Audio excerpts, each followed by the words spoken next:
आपका public health foundation of India PHFI Bill Gates की नाजायज औलाद है, ये हम सबको मालूम होना चाहिए। आपके PPP model public private partnership के तहत डीसी कार्यालय में, एसडीएम कार्यालय में, तहसील में बैठे हुए जो ऑनलाइन सिस्टम जो चढ़ाते हैं, आपका आधार कार्ड के साथ हर चीज को जोड़ते हैं, वो प्राइवेट कंपनी है, यानी आपका सारा डेटा प्राइवेट कंपनियों को दिया जा रहा है। आधार कार्ड की कंपनी नंदन नीलकेनी की कंपनी है, जिसके अंदर ब्लैक रॉक की इन्वेस्टमेंट है। आपके अडानी, जिसको एग्री बिजनेस दिया जा चुका है, ब्लैक रॉक उसके अंदर इन्वेस्टमेंट किया जा चुका है।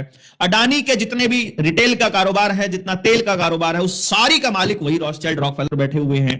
तो आपका फार्मा उनका है, आपका एजुकेशन रॉकफेलर फाउंडेशन की रिकमेंडेशन पर चलता है, आपकी खेती के अंदर भी अडानी आ गया और अडानी इनडायरेक्टली वही आ गए हैं, और अब फ्री ट्रेड एग्रीमेंट आ गया है।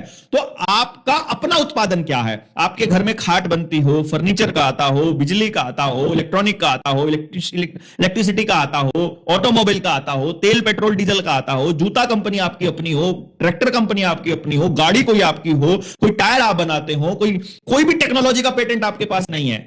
भारत के पास किसी टेक्नोलॉजी का कोई पेटेंट नहीं है, जो चीजें आज के टाइम पर बिक रही है। और कोई ईस्ट इंडिया कंपनी से आने से और कौन रोक रहा है फिर? मतलब क्या कमी रह गई है ईस्ट इंडिया कंपनी के आने में, और कितनी कमी रह गई आपके गुलाम होने में? आपका डीसी प्राइवेट कंपनियों के हिसाब से चल रहा है, तहसीलदार प्राइवेट कंपनियों के हिसाब से चल रहा है, बैंकिंग क्योंकि प्राइवेट है तो बैंकिंग के हिसाब से पुलिस वाले चलते हैं, पैसे के गुलाम होकर के सारे काम कर रहे हैं। तो और क्या कमी रह गई है? आपका अपना राज कोई है नहीं है, ग्राम सभा को कोई पूछ नहीं रहा है, ग्राम पंचायत जो है वो गुलाम हो गई है, पंचायतों के पास कोई अधिकार नहीं है, सर ग्राम सरपंच कुछ कर नहीं सकता है, एमएलए एमपी की अपनी कोई औकात बची नहीं है, अपने को रिप्रेजेंटेशन दे नहीं सकते हैं, विधानसभा में बोल नहीं सकते हैं, लोकसभा में बोल नहीं सकते हैं, नेता प्रतिपक्ष राहुल गांधी तक को बोलने नहीं दिया जा रहा है उस किताब के बारे में, जिस किताब के में छपा हुआ है कि गलवान घाटी पर जब अटैक होता है उस वक्त रक्षा मंत्री राजनाथ सिंह ने उनको काम नहीं करने दिया, जनरल को, आर्मी के जनरल को। तो और क्या कसर रह गई है जब आपका प्रतिनिधि बोल नहीं सकता, आप प्रतिनिधि चुन नहीं सकते, आप अपनी वर्दी से रोजगार नहीं पा सकते, आपके गांव में शिक्षा का कोई व्यवस्था नहीं है, आपको हेल्थ के लिए प्राइवेट कंपनियों पर निर्भर रहना पड़ता है, और आपका जीवन जितना दूभर हो गया है,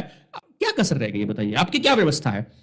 देश के लोगों की क्या व्यवस्था है? गांव के आदमी की क्या व्यवस्था बची हुई है? उसके अपने हाथ में क्या है? कुछ भी अपने हाथ में है। वो मालिक है, रिप्रेजेंटेटिव को वो लिख कर देता है, उसकी कोई सुनवाई नहीं होती है। जो तहसीलदार